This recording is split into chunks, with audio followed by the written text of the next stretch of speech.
This week has also seen the OSP versus Ken Ofori-Atta, the SML, the OSP posting pictures of 7 or 8 people on its pages and how the court proceedings, the legal proceedings are going to be. There's been concerns about, should I say, the behavior of the OSP or the posture of the OSP. Some people saying that go to court and have your battle in court, not in the court of public opinion. But there are other concerns also. Why is Ofori-Atta not coming if he thinks there is no problem? At least they will water down the perception and the problems that are bound with the number of concerns regarding whether it's the posture or the behavior or however it is for the OSP. So you gave a period within which you said you were requiring medical service outside the country. And so once that period has elapsed, please come down. Why is Ofori-Atta not coming?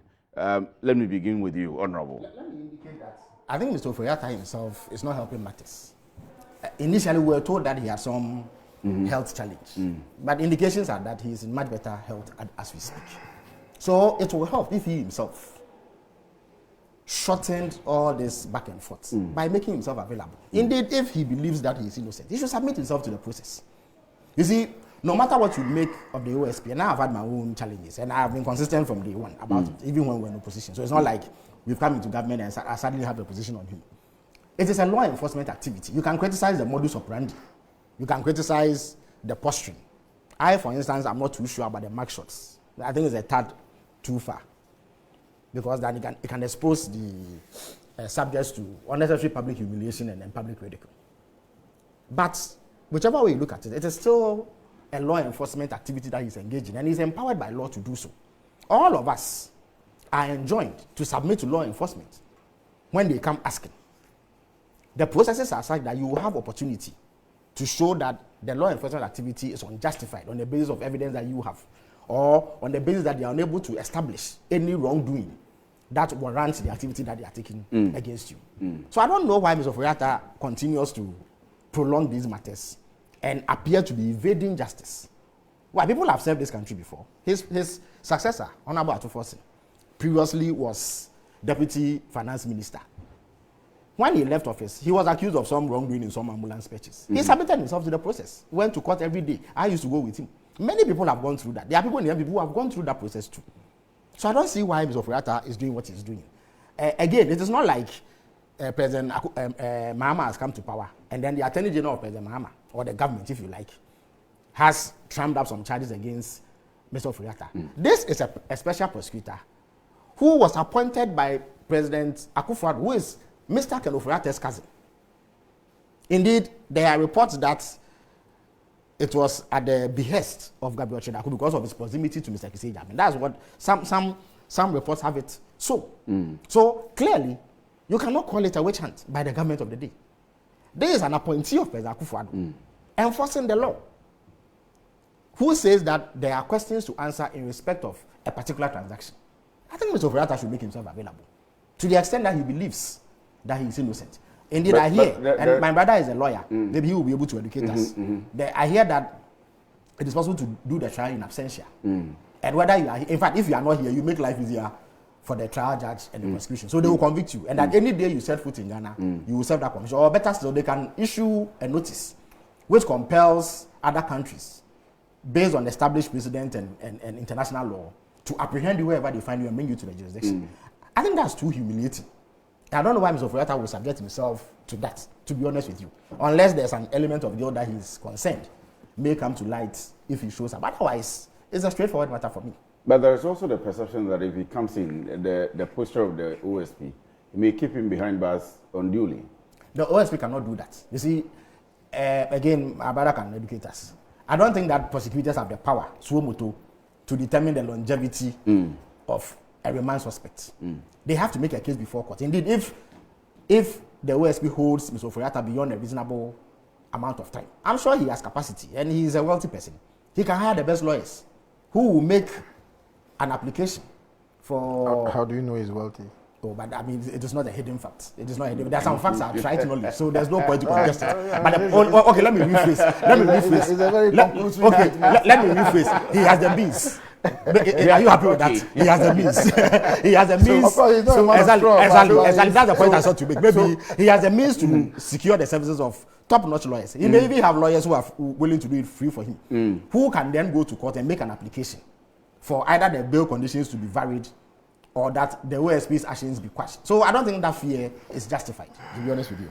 Alaji, why is Ofori-Atta not coming? Let me start with that. But before you go ahead, Kojochi Mboafo says, hello, Kwesi. So Honorable Alassane Tampuli doesn't know that the presidential fleet belongs to the Ghana Air Force. Oh, but who said that? All he does is to interrupt and make the program unwatchable. Make her go find some tea drink. The same people who back in the sky, they spent over $50 million renting private jets and declared the purchase of same. Please tell Honorable Felix K Ofosu that we, the cousins, we target each other. Our family is a strange one. Kojo Chum Buafo sent in that one. But good morning to you, Kojo is my boss. Kojo is just being mischievous. Okay. Because he knows that we all know that all the aircrafts, belong to the Ghana forces, not just in Ghana, but everywhere, mostly across the world. Yes. But why is Ofori-Atta I do not intend to hold brief for Honorable Ken Ofori-Atta.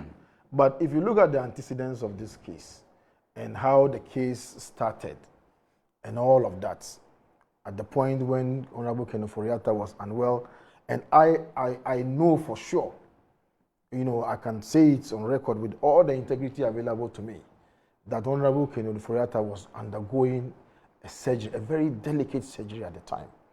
And so the indignation and then the fury and the attacks probably would have even exacerbated his condition. So I think that's part of the reason why we have a provision in the Constitution such as Article 19(2)(c), which says that a person charged with a criminal offense shall be presumed to be innocent until he is proved or has pleaded guilty. I think that the Honorable Ken Ofori-Atta is not beginning that opportunity or that right of innocence until proven guilty. He has been proved guilty until he proves his innocence. You see, this case is a very straightforward one, and I do not intend to go into the merits of the case because some aspects of the case, touch and concern some areas that I superintended when I was at the MPA. You understand? Not that I am under investigation, but there are some aspects of my work that I did which comes close to what they were doing. Okay. That's so I do not intend to go into the matter. But what it is that we have this legal mutual assistance acts that Ghana has passed as law, and it binds countries such as the United States, who is a signatory, all right, and that is where Ken Ofori-Atta is.